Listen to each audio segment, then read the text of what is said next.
அண்மை செய்தி.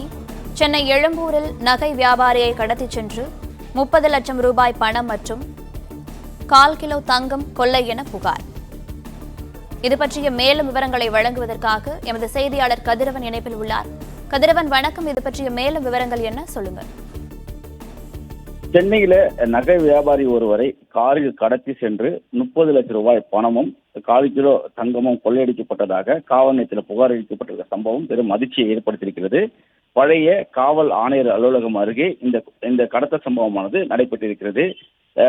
ரவி என்ற 64 வயது காரைக்குடியை சேர்ந்த நகை வியாபாரி சென்னைக்காக வியாபார விஷயமாக வந்ததாகவும், கடந்த 26ஆம் தேதி இரவு 7:30 மணி அளவில் பழைய காவல் ஆணையர் அலுவலகம் அருகே நின்று கொண்டிருந்த போது காரில் வந்த 3 நபர்கள் அவரை கட்டாயப்படுத்தி காரில் உள்ளே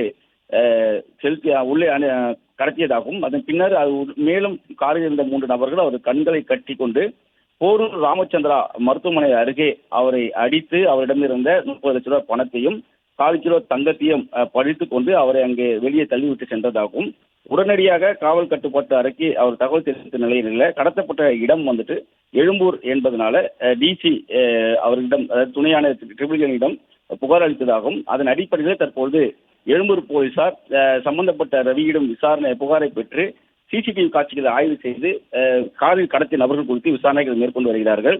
ஏற்கனவே ரவி எந்த காரணத்துக்காக நகை வியாபாரத்தில் இங்கு வந்தாரா என்ற கோணங்களை விசாரணை நடத்தப்பட்டு அவர் புகாரின் உண்மைத்தன்மையை அறிந்து தற்போது இந்த வழக்கு பதிவு செய்து விசாரணை தொடங்கியிருப்பதாகவும் காவல்துறை சார்பாக தெரிவிக்கப்பட்டிருக்கிறது.